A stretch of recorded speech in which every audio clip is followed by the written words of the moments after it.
Baru-baru ini Menteri Pemuda dan Olahraga kita, Dito Aryo Tejo ini jadi sorotan. Soalnya dia punya LHKPN, tercatat harta kekayaannya itu mencapai 282 miliar rupiah di usianya yang baru 32 tahun. Iya, KPK pun mencium kejanggalan karena pas dilihat ada aset gitu yang bersumber dari hadiah. Nilainya ini mencapai 162 miliar rupiah. Pertanyaannya kok bisa dia dapat hadiah sebesar itu di umur yang segitu? Jadi gini ceritanya.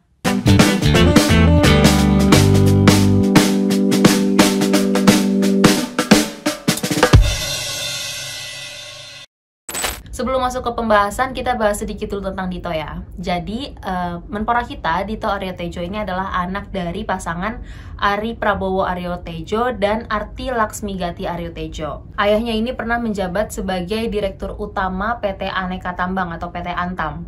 Kalau udah dengar kata Antam tuh, gue sendiri langsung kayak emas gitu, identik banget sama emas gitu. Nah, dia menjabat dari tahun 2017, terus pada tahun 2019 dia dicopot sama Menteri BUMN Erick Thohir. Kenapa dicopot sama Menteri BUMN? Karena PT Antam ini milik atau perusahaan milik BUMN gitu. Tapi ayahnya Dito ini adalah seseorang yang melaporkan adanya dugaan korupsi di PT Antam ini. Korupsinya bisa merugikan negara sebesar 100,8 miliar rupiah. Jadi baru-baru ini ayahnya Dito ini lagi diperiksa oleh KPK sebagai saksi. Oke, siapa lagi orang-orang tajir di dekatnya? Ada saudara perempuannya Dito namanya Mesti Aryo Tejo. Dia ini, Mbak Mesti ini pernah masuk daftar Forbes Under 30. Jadi itu adalah daftar orang-orang yang berusia di bawah 30 tahun tapi sudah menginspirasi dan kaya raya. Jadi tadi orang tuanya udah kaya raya, Direktur Utama PT Antam yang pasti berurusan sama peremas-emasan dan pertambang-tambangan, dan juga ada tadi saudaranya Mbak Mesti yang bisa masuk ke daftar Forbes Under 30.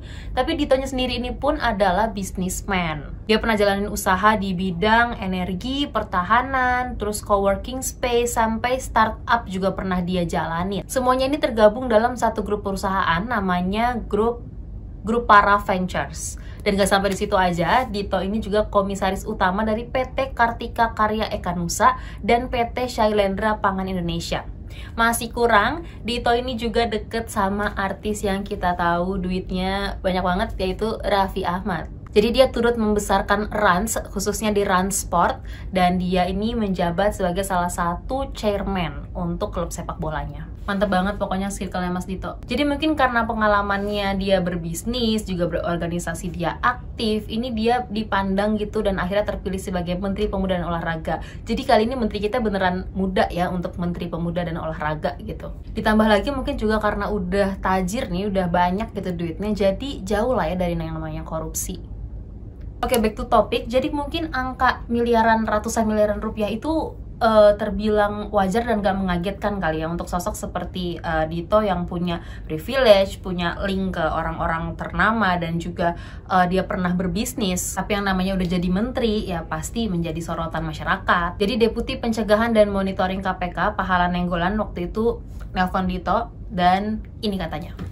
Nah, Menpora ini tadi pagi kita klarifikasi.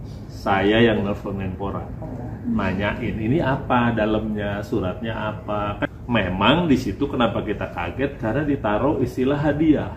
Seumur-umur di database KPK yang namanya hadiah paling gede ya ini. Gitu. Rupanya beliau diadvis sama entah siapa gitu bahwa kalau ini kan ada kolomnya usaha sendiri, warisan, hadiah, hibah tanpa akta, dan hibah. Rupanya di advis kalau hibah tuh harus pakai akta. Jadi hadiah aja nih, ada hadiah.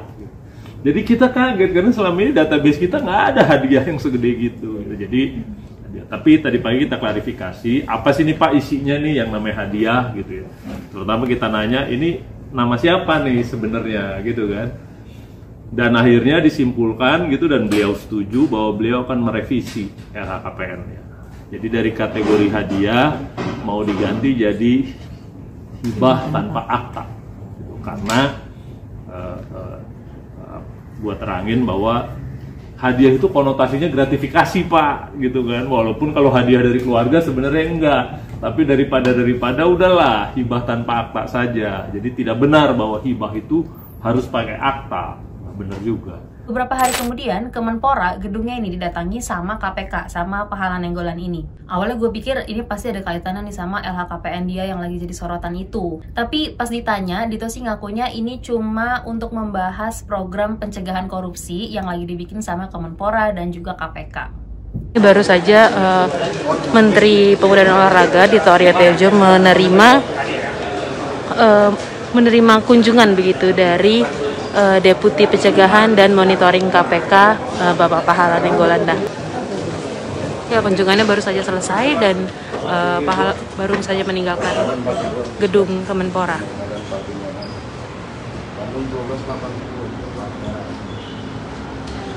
Tapi karena gue masih penasaran itu LHKPN-nya gimana dan hasil klarifikasinya apa, ya kita tanya langsung dong. Pas ditanya, ternyata aset-asetnya itu adalah tanah, rumah, dan apalagi tadi, mobil. Dan itu semua dikasih sama orang tuanya Dito.